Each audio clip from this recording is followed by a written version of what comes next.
Si os acordáis, y si no podéis revisar el capítulo de hace un par de semanas, hicimos un viaje hasta Venus para destripar unos titulares sensacionalistas que nos confirmaban que los misteriosos habitantes de Venus y sus fosfinas andaban ya flotando por la atmósfera del planeta.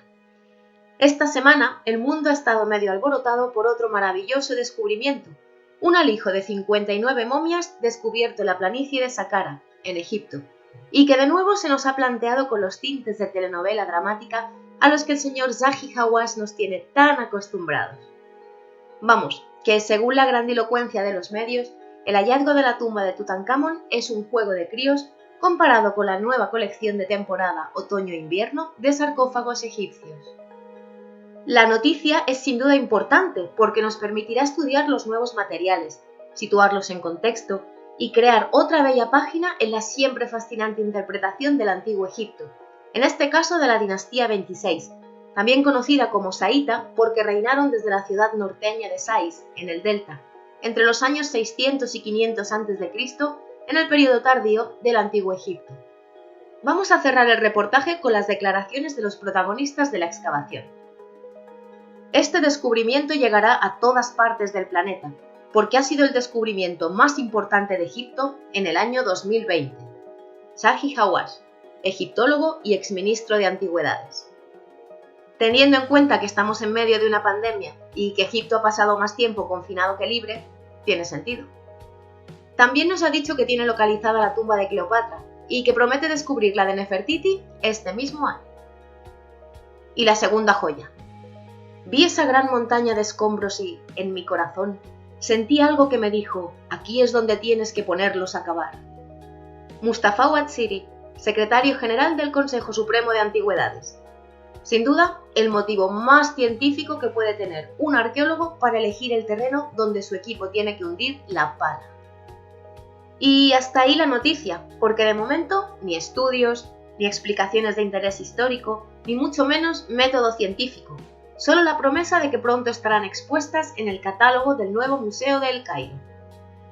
El destape de los sarcófagos no ha pasado de ser un show con aires de producción de Hollywood, donde un grupo de señores rodeados por cientos de corresponsales de comunicación han abierto un ataúd ostentosamente para enseñar la momia que contiene, así como el que abre una caja de zapatos para que nos los probemos, vamos. Ni guantes, ni mascarilla, ni nada que tenga que ver, ni remotamente con el riguroso método científico, ni con la salud, dicho sea de paso, que a algunos se les olvida muy pronto que estamos en plena pandemia. Así que hasta que no existan fuentes válidas, nos vamos a limitar a decir que los titulares son un cebo muy malo y que convertir un descubrimiento arqueológico en un circo es más malo todavía. Que está bien promover el turismo en épocas de penuria económica, estamos de acuerdo, pero que sea correcto hacerlo a cualquier precio, va a ser que no. Menos espectáculo y más ciencia. Y esto se aplica a todos los campos, desde cómo no convertir la arqueología en un mercadillo hasta cómo debe gestionarse una pandemia.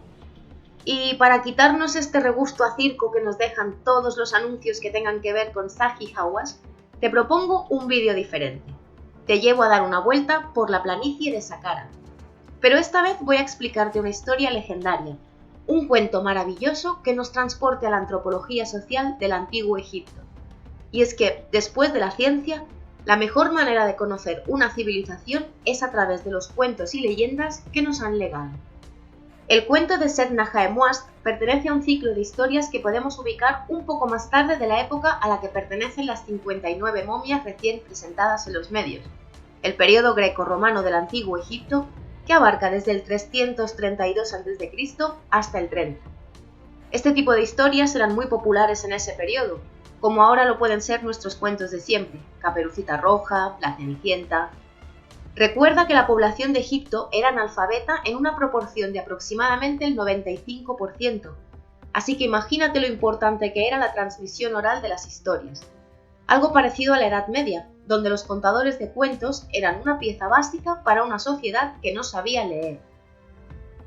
La introducción de la historia de Jaemoast nos hace retroceder hasta los tiempos antiguos del reino egipcio, cuando las pirámides aún estaban recubiertas de fulgurantes placas de caliza blanca y personajes tan increíbles como la reina Hatshepsut, faraón de la dinastía 18, convertirían Egipto en el centro del mundo conocido. El papiro está dividido en dos hilos temáticos.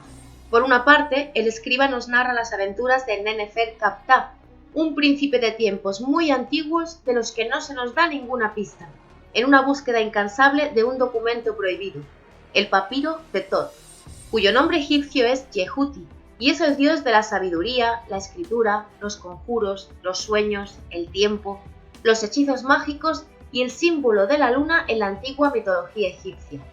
Su representación más común es la de un hombre con cabeza de ibis, aunque también se le podía representar como un mandril. El relato gira en torno a la figura histórica del príncipe Jaemoast, el cuarto hijo de Ramsés II, allá por el 1250 a.C., y del que sabemos que era gran sacerdote de Ptah en Memphis, y al que se tenía como un gran mago y erudito. Entre las aficiones de este gran sabio destacaba su afición por la historia antigua y su incansable empeño en remover antiguos vestigios del pasado y restaurarlos convenientemente. Por eso se le atribuye el papel de ser el primer arqueólogo conocido de la historia.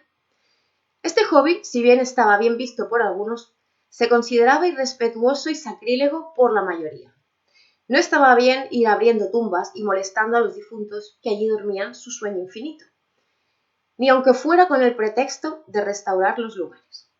Y así, sabemos que los antiguos egipcios en general tenían muy claro dónde situar la frontera entre la vida y el más allá. Y se tomaban muy en serio lo de no turbar el descanso de los que yacían al otro lado del Nilo, ya no solo por el respeto que sus familiares les inspiraban, sino también porque temían la suerte de desgracias que se abaterían sobre todo aquel que se atreviese a interrumpir el eterno descanso de los muertos.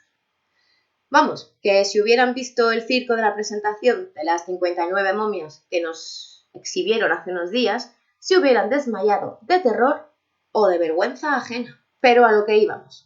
Cuenta la historia que Nenefer-Kapta, obsesionado con la idea de encontrar el legendario papiro de Tot, se embarcó en una febril búsqueda del documento, desafiando a las leyes de Maat, la diosa de la justicia, y a todas las prohibiciones divinas que rodeaban al papiro del dios de los escribas.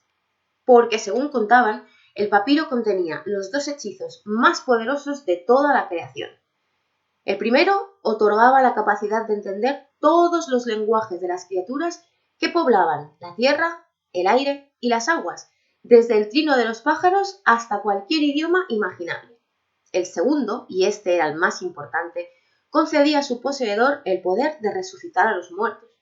Por si eso fuera poco, estaba escrito de puño y letra del propio dios Tot, que al comprender que estos dos hechizos eran una especie de bomba para la humanidad, se había encargado de esconderlos en el fondo del Nilo, más o menos a la altura de la antigua Coptos, que por cierto viene a ser la sartén de Egipto por el calor insoportable que asola esta parte del país de las dos tierras, y de protegerlos con una maraña de cajas mágicas y hechizos para que nadie cometiera la torpeza de intentar pronunciarlos. Pero ¿qué serían los cuentos sin alguien que se encargase de romper las reglas? Así que Nenefer, arrastrando con él a su esposa Ahurré y a su hijo Merib, logró hallar el papiro y, como buen mago, anular los hechizos protectores de Tot y pronunciar las sagradas palabras. A partir de entonces, y como precio a pagar por su enorme acto de arrogancia, la desgracia se cebó en la distinguida familia. Todos murieron de una forma atroz, ahogados en el Nilo, el mismo río al que habían venerado y honrado con cada partícula de su corazón.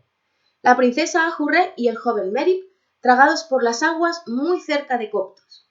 Y a la vista está que el gran hechizo de Tot para resucitar a los muertos no funcionó del todo, porque el mismo Nenefer los enterró en la necrópolis tebana bajo las ardientes arenas del desierto copto. Nenefer murió un poco más tarde y de la misma manera, en su camino de vuelta a Memphis. Cuando hallaron su cadáver en el barco que lo transportaba, aún sostenía el papiro mágico firmemente entre sus dedos azulados, así que por orden de Faraón decidieron enterrarlo con el documento en una tumba sin nombre bajo el manto dorado y silencioso de la llanura de Saqqara. Muchos siglos después, y aquí viene la segunda parte de la historia, el intrépido buscador de tumbas perdidas, conocido como Jaemmuas, el hijo de Ramsés el Grande, conocedor de la historia de Nennefer y también obsesionado con encontrar algún día el codiciado papiro, dio con una misteriosa tumba intacta en la sagrada llanura de Saqqara, al sur de la meseta de Giza. Y así llegamos al descubrimiento de la tumba del antiguo príncipe Nennefer, donde Jaemmuas es advertido muy, pero que muy seriamente por los espíritus condenados de ambos esposos que le cuentan su trágica historia. Pero él, haciendo caso omiso, arranca el papiro del cadáver de su anterior dueño y recita los 2 hechizos. Inmediatamente, toda suerte de desgracias se abaten sobre él, casi todas provocadas por la aparición repentina de una misteriosa mujer, Tabubué.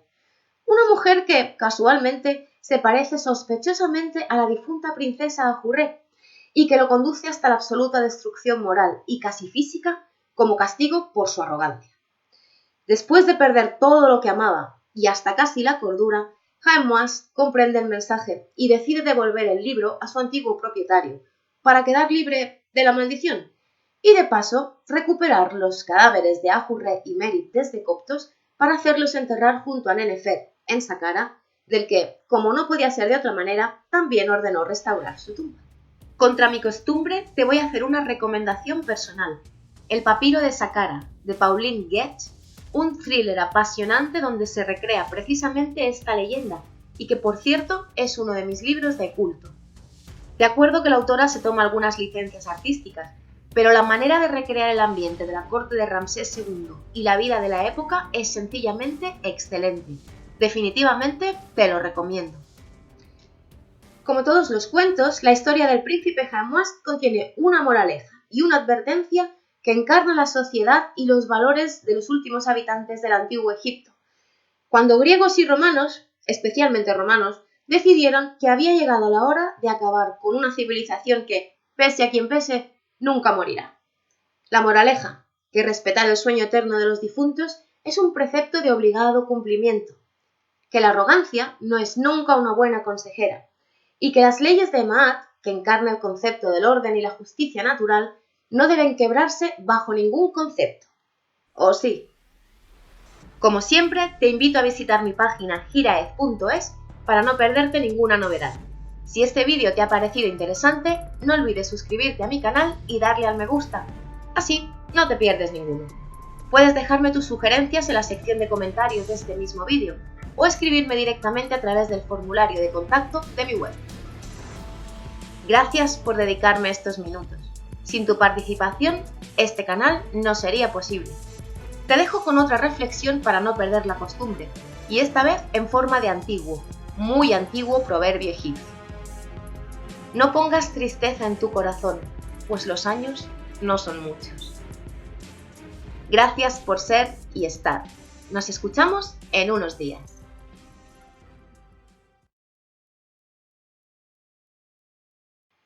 Este hobby, si bien estaba bien visto por algunos, en general se consideraba para que nadie cometiera la torpeza de encontrarlos y intentar pronunciarlos.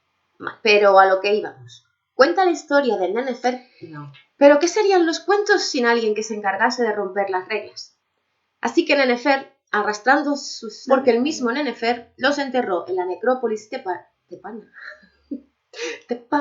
Pero él, haciendo caso omiso, arranca el papiro del cadáver de su anterior dueño,